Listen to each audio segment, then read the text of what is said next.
sebelumnya mohon perhatiannya sebentar. Kami dari kelompok 4 ingin mempresentasikan PPT kami dalam judul Teori Belajar Humanisme Maslow Robert Dewey dan implementasi pada anak berkebutuhan khusus. Next.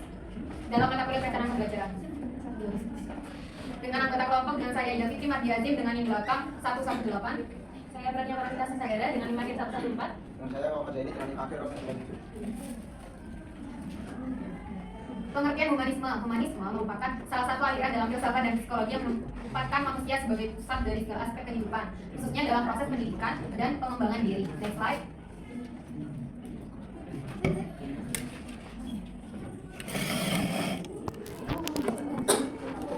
Kemudian menuju ke ciri-ciri humanisme. Dalam ciri-ciri humanisme ada 5 ciri. Yang pertama fokus pada individu.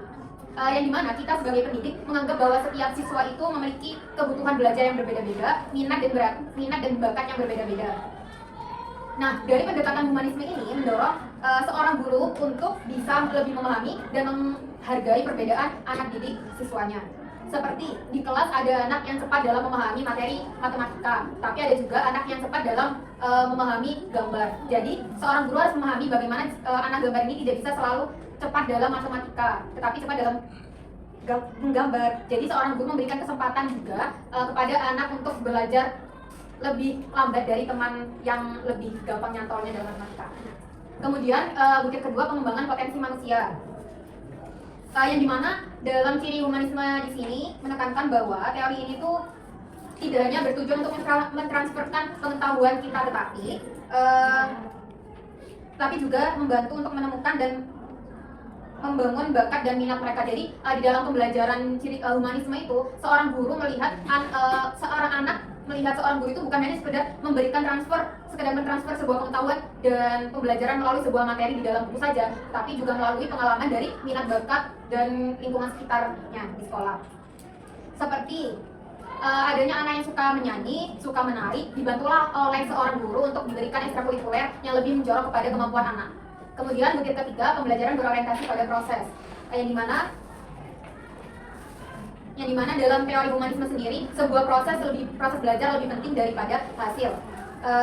Dengan mendorong murid untuk bisa ikut aktif dan ikut mengkontribusikan ide-ide yang ada di dalam pikiran mereka dalam pembelajaran. Bukan hanya sekedar guru menjelaskan, tetapi anak juga diberikan kesempatan untuk mengeluarkan ide-ide.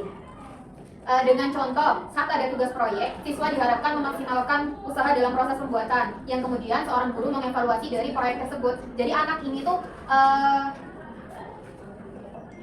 tuh dapat belajar dari bagaimana dia melakukan kesalahan dan bagaimana dia dapat memperbaiki tanpa harus didikte. Kemudian butir keempat, hubungan interpersonal yang positif, di mana teori ini menghubungkan tentang pentingnya hubungan yang baik antara pendidik dan siswa atau seorang guru dengan siswa. Karena seorang pendidik atau guru pada dasarnya adalah hanya sebagai fasilitator pembantu belajar untuk mendukung belajar siswa dan membimbing, serta menciptakan lingkungan kelas aman dan senantiasa membawa kedamaian di dalam kelas. Misal seperti jika hubungan interpersonal antara guru dan siswa menjadi baik, secara tidak langsung ketika dalam pembelajaran, jika anak kesulitan atau susah paham dalam pembelajaran, siswa tidak segan untuk bertanya kepada guru karena seorang guru ini aware dan selalu terbuka kepada anak didiknya, bukan menjadi seorang guru yang suka marah-marah yang menyebabkan anak ini tidak ingin bertanya karena takut kena salah dan kena marah. Kemudian kelima, kemandirian serta tanggung jawab. Nah, teori belajar humanisme ini mendorong murid menjadi lebih mandiri dan bertanggung jawab atas pembelajaran mereka sendiri. Seperti siswa diajarkan untuk membuat keputusan, pilihan, dan memecahkan masalah sendiri dan mengambil inisiatif dalam proses belajar. Seperti guru memberikan sebuah proyek kemudian siswa memilih topiknya sendiri, kemudian manajemen waktunya sendiri, mengatur waktu, dan menyelesaikan tugas tanpa harus didikte dan tanpa harus adanya perintah langsung dari seorang guru. Jadi seorang guru hanya memberikan tugas dari garis besar umumnya, tapi seorang anak yang memanage waktu, kapan terakhir ia akan mengumpulkan proyek, bagaimana mengolah dan mengkreatifkan proyek ini menjadi lebih bagus, seperti itu. Next slide. Selanjutnya, konsep teori humanisme. Nah, menurut Abraham Maslow sendiri itu menjelaskan bahwa manusia itu memiliki kebutuhan yang bertingkat. Mulai dari kebutuhan tersebut dapat terpenuhi, maka belajar lebih bermakna. Seperti siswa yang belajar bukan karena dia terpaksa, tetapi ingin berkembang. Dalam hal ini, guru itu berperan sebagai pendamping yang menciptakan suasana belajar yang nyaman dan mendukung. Selanjutnya, John Dewey. Nah, sementara itu menekankan konsep learning by doing. Belajar harus melalui pengalaman langsung, seperti praktik, diskusi, dan melakukan suatu pemecahan suatu permasalahan. Nah, sedangkan Charles Rogers sendiri menekankan bahwa pembelajaran harus berpusat pada siswa. Setiap individu memiliki potensi untuk berkembang, sehingga perlu diberikan kebebasan dalam belajar. Lingkungan belajar harus aman, tidak menghakimi dan penuh empati agar siswa merasa nyaman. Rogers sendiri juga menekankan bahwa belajar yang baik berasal dari rasa ingin tahu, dilakukan tanpa tekanan atas inisiatif dirinya sendiri dan bertujuan untuk mengubah ke arah yang lebih baik. Next. Selanjutnya ada prinsip belajar humanistik menurut Charles Rogers. Di sini ada 5 prinsip ya teman-teman ya. Ada yang pertama ada hasrat belajar secara kodrat manusiawi memiliki rasa ingin tahu. Yang kedua adalah belajar yang berarti. Artinya proses belajar yang dialami peserta didik harus mempunyai arti bagi kehidupan peserta didik itu sendiri. Lalu yang ketiga ada belajar tanpa ancaman. Kebebasan peserta didik dalam belajar menjadi fondasi yang kuat untuk keberhasilan dan kesenangan dalam belajar. Lalu yang keempat, belajar atas inisiatif sendiri dalam proses belajar. Maksudnya belajar tanpa paksaan atau membiasakan belajar sendiri atau tanpa didikte dengan gurunya. Lalu yang kelima, ada belajar untuk perubahan. Maksudnya belajar dilakukan untuk berubah dari kondisi yang sedang dihadapi. Next. Lalu ada implementasi teori humanistik dalam pembelajaran anak berkebutuhan khusus. Implementasi teori humanistik pada ABK dapat dimulai dari cara guru memandang peserta didik. Guru tidak lagi berfokus pada kekurangan pada ABK itu sendiri, tetapi pada potensi yang biasa dikembangkan. Misalnya, anak dengan hambatan fisik mungkin memiliki kemampuan kognitif yang baik. Jadi, guru itu mengembangkan kemampuan kognitif dari anak yang berkebutuhan dengan hambatan fisik itu sendiri. Dengan ini, pembelajaran dapat disesuaikan dengan kebutuhan dan kemampuan masing-masing individu. Belum. Selain itu, suasana belajar yang hangat dan penuh empati adalah kunci. Guru membangun hubungan dekat dengan murid, memberikan dukungan, dan menciptakan ruangan yang aman untuk berekspresi. Pendekatan humanistik dalam belajar menekankan pentingnya keterlibatan aktif anak melalui pengalaman langsung seperti praktek, permainan edukatif, dan aktivitas sehari-hari. Bagi anak berkebutuhan khusus, cara ini membuat pembelajaran lebih mudah dipahami karena tidak hanya bersifat teoris. Maksudnya selalu mendapatkan teori dari guru, kayak mendapatkan materi-materi kayak gurunya selalu menjelaskan gitu, enggak. Jadi ada praktek permainan edukatif dan mungkin dari aktivitas sehari-hari seperti itu. Dan karena ini tidak hanya bersifat teoris tetapi juga bermakna dan dekat dengan kehidupan nyata.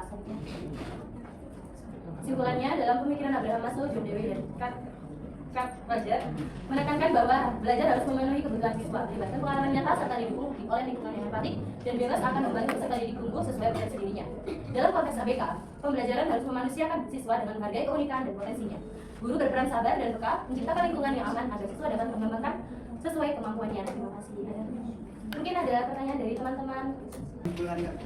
Benarkan nama saya Mimin Jidan Sabila dengan NIM 075. Pertanyaan saya ini, jelaskan perbedaan utama dari 3 teori yang dikemukakan tadi. Akan surat Yasmin lagi. Izin memperkenalkan diri sebelumnya. Nama saya Yasmin Zahra, dikasih angka 104. Teori humanisme ini kan seperti contohnya itu kayak mengaktualisasi diri gitu kan. Jadi seseorang itu mempunyai kebutuhan mewujudkan potensinya, bakatnya, kapasitas diri untuk menjadi versi yang terbaik ya. Entah itu fisiknya, harga dirinya, hobinya, kayak gitu kan. Minat bakat. Terus habis itu contohnya kayak individu yang terus mengembangkan bakat uniknya ya. Nah, apa aja sih karakteristik orang yang mengaktualisasikan diri? Jadi kayak sebutin gitu, apa aja? Kayak biasanya ciri-ciri dari orangnya gitu. Ciri-ciri orang yang sedang yang mengimplementasikan teori ini. Oh iya. Ini titik aku, misal kayak mandiri atau orang yang realistis. Baik teman-teman, beri waktu kami untuk mendiskusikan pertanyaan dari teman-teman sekalian. Mungkin bisa dilanjut dengan kelompok setelahnya. Terima kasih. Wassalamualaikum warahmatullahi wabarakatuh. Jadi kami dari kelompok 4 ini izinkan kami untuk memberikan jawaban atas pertanyaan dari Kak Jidan terlebih dahulu, dijawab oleh Kak Zaini.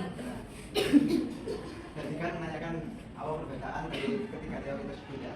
Nah, yang pertama itu dari Maslow sendiri itu kayak berfokus pada kebutuhan manusianya sendiri. Ya. Terus selanjutnya yang dari dua itu berfokus pada suatu pengalaman belajar, kayak apa sih?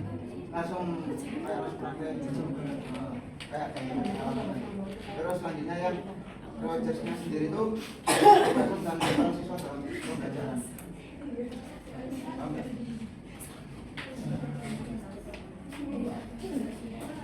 Maaf.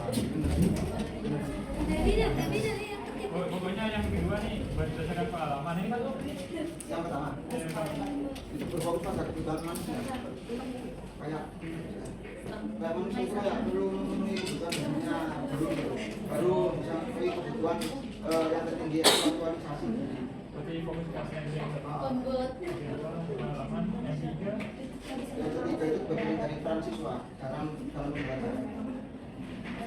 Oh iya, terima kasih. Baik, selanjutnya saya akan menjawab pertanyaan dari Kak Yasmin tentang apa saja karakteristik yang dimiliki oleh anak yang mengimplementasikan teori humanisme ini tadi. Dari diskusi yang sudah kita diskusikan, yang sudah kita bahas, ada beberapa sifat yang dimiliki oleh anak yang mengimplementasikan teori humanisme ini dari materi kita, Kak. Jadi di prinsip belajar humanistik itu menurut Charles Roger ada beberapa sifat-sifat yang bisa kita ambil, seperti anak menjadi mandiri karena dia kan nggak perlu didikte sama gurunya seperti itu. Lalu dia mempunyai inisiatif yang lebih tinggi, seperti kayak belajar atas inisiatif sendiri dalam proses belajar.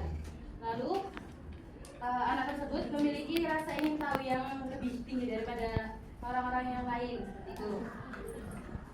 Seperti hasrat belajar dan secara kodrat manusia memiliki rasa ingin tahu. Lalu belajar dari pengalaman, Kak. Karena belajar seperti prinsip belajar humanistik menurut Charles Roger itu, yang nomor 2 ada belajar yang berarti proses belajar yang dialami peserta didik harus mempunyai arti bagi kehidupan. Itu ya?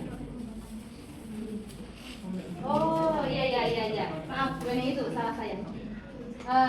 Maksudnya nih ada belajar untuk perubahan, jadi dia tuh belajar dari pengalaman gitu loh, Kak. Belajar dilakukan untuk berubah dari kondisi yang sudah dihadapi. Dapat dipahami, Kak? Jadi kayak ketika dia mengalami pelajaran atau pelajaran dia pada itu ya agar tidak mengalami perubahan, ada perubahan. Terima kasih Kak Yasmin pertanyaannya.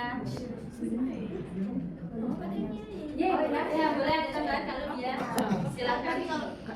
Aku mau penasaran sih, tapi kalau bicara konteks tentang implementasi pada ABK, apakah sifat-sifat yang dijelaskan tadi itu bisa terjadi pada anak tersebut? Karena menurutku pada humanisme sendiri itu lebih ke mendorong kemandirian. Sedangkan kan untuk anak berkebutuhan khusus sendiri itu pasti banyak butuh, iya. Terus juga, menurutku juga pada anak kecil itu terlalu kompleks. Soalnya anak kecil kan biasanya anak kecil tuh nggak tahu apa yang harus dilakukan mereka butuh dituntun. Jadi apakah nanti sifat-sifat tadi itu bisa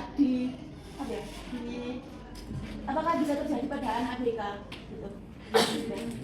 Baik, jadi sebelumnya itu karena kita itu menanggapi dari pertanyaan Kak Yasmin yang lebih mengarah kepada karakteristik anak yang mengimplementasikan dengan tanda kutip orang normal, bukan ABK, yang tipikal, mohon maaf, yang tipikal. Jadi kami mengambil karakteristik seperti itu. Tapi jika dibandingkan dengan, dan seperti yang kita bahas sebelumnya dalam implementasi ABK, memang dalam ABK lebih ke dalam kemandirian, dan garis besar mungkin dalam sifat-sifat yang lebih ke depan yang tadi disebutkan Kak Mita itu agak berat untuk untuk implementasi ABK yang apalagi anak kecil ya Kak. Jadi lebih mengutamakan ke dalam kemandiriannya menurut kami gitu. Jadi seperti itu Kak. Terima kasih. Ya silakan Kak. Jadi ya benar tadi itu kan pertanyaanku itu apa sih karakteristik dari individu yang melaksanakan teori humanistik atau aktualisasi diri dengan baik. Jadi ya mungkin lebih ke tipikal ya. Tapi kalau misal ABK bisa nggak mandiri, bisa nggak muncul kemandirian atau ya kayak gitu lah jadinya. Bisa, tapi emang perlu proses. Jadi kan ya prosesnya mungkin lebih panjang daripada orang tipikal. Tapi kalau semisal udah melalui proses tersebut pastinya juga bisa aja anak ABK sedikit mandiri. perlahan-perlahan ya. Karena Tapi emang nggak bisa semua dalam sifat yang tadi, emang Ya. lebih ke khusus ke kemandirian kalau anak ABK. Makanya mungkin anak ABK lebih ke fokuskan dalam percobaan dia perlahan-lahan untuk kemandirian gitu. Ya, terima kasih atas tambahan dan pertanyaannya. Sekian dari kelompok kami. Terima kasih. Wassalamualaikum warahmatullahi wabarakatuh. Waalaikumsalam.